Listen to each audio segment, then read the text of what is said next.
So a lot of these videos revolve around me showing you the inner works of some complicated songs. And I can do that because I have a degree that no one cares about. But I think it's time for a change. I think it's time for you to help me out with some stuff. So I'm gonna show you 2 songs that I can't figure out. I just can't figure out, especially the Opeth one. I don't know.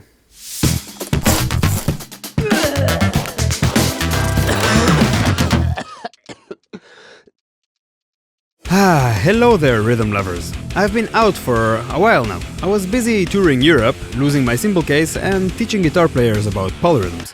64! We could go to 64, but no one cares, the song already ended. But I'm back now, and so are the videos. So, to start things off and get the ball rolling again, I decided to actually ask you guys for some help. I know I may seem smart with all these fancy explanations and the numbers and all that. Thank you for forgiving my typos. But there are indeed some songs that even me and my second grade teaching methods can't really figure out. So we're gonna go through 2 of them today. Okay, so song number 1 was sent to me by an innocent Patreon supporter who was just looking for some answers, and I failed him. Sorry, Grady. The song is called First Steps by Cory Henry, and it goes like this.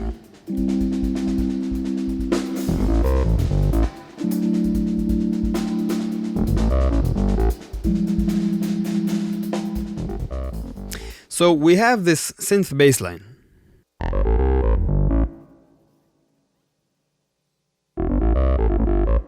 So it's in 4/4, but I'm not really sure where beat 1 is. I mean, it's a sneaky one because it can be interpreted in many ways. So from all these bass notes, which one is actually the first one? Is it this one?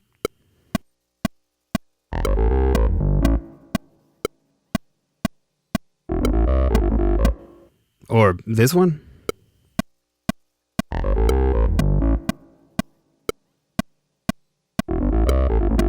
Or maybe this one?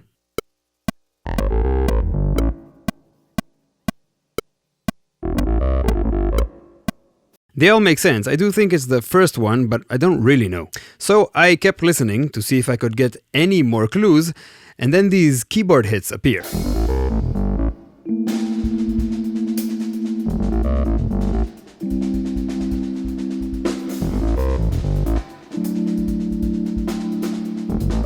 On instinct, they sound like beat 4 for me, like this.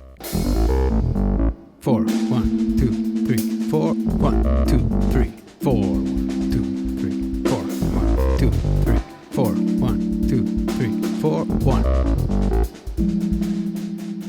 But then, if you keep listening, it changes again and those hits just go somewhere else. You get the point. I really just don't know where beat 1 is. I have no idea. These things are so frustrating. Oh, and by the way, another song that has the same shenanigan going on is La Di Da by The Internet. I know it's in 4/4, but it's not really clear for me where beat 1 is. I think I figured it out, but I'm not entirely sure. See if you can find beat 1. And if you do, remember, sharing is caring. Yada.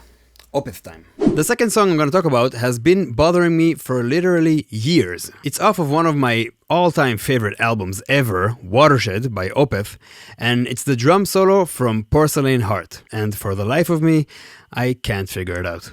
So the song is in 4/4, 130 beats per minute, in a triplet-based subdivision, but when the solo hits, the drummer just goes off the rails. Listen to this.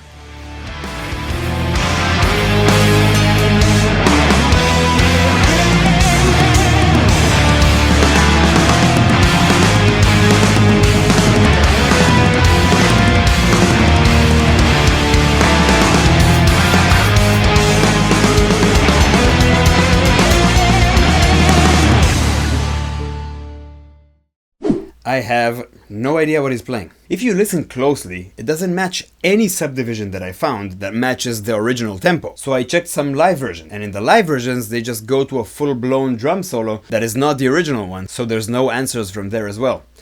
I'm completely in the dark. So the only clue that I have is the internal logic of what he does play. So on one hand, it sounds very foreign to the original tempo, but on the other hand, it sounds very coherent within itself. So I started thinking, maybe he's just playing to a different tempo. Maybe he's playing with a different click track. That idea might be a little far-fetched, but I don't know, maybe they just had a recorded drum solo from some reject song that didn't make the album, and they wanted to squeeze it in here somehow. I have no idea.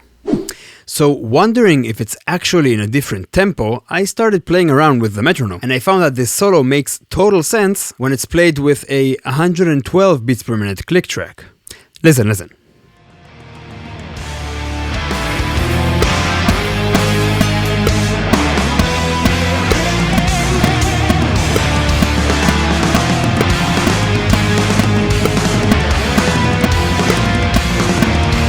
So this makes zero sense.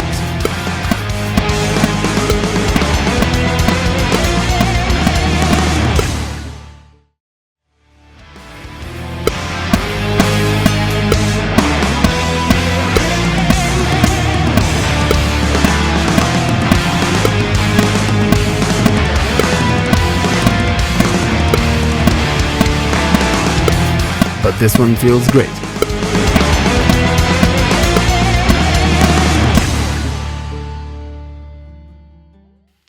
There's a bit of a rushing forward feel towards the end, but it sounds like it makes total sense with this click track, so I have no idea what's going on. Why would a solo be in a different tempo on the same I have no idea. I am helpless and I am miserable. Please help me. This video is coming to an end, so thank you for sticking around if you did so far. I am slowly working towards producing weekly videos again, and there are some cool videos ahead, so stay tuned for those. At this point, I also want to thank my dear Patreon supporters that stuck with me the whole time when I was away. So thank you guys very much. Thanks a lot for watching, and I'll see you in the future.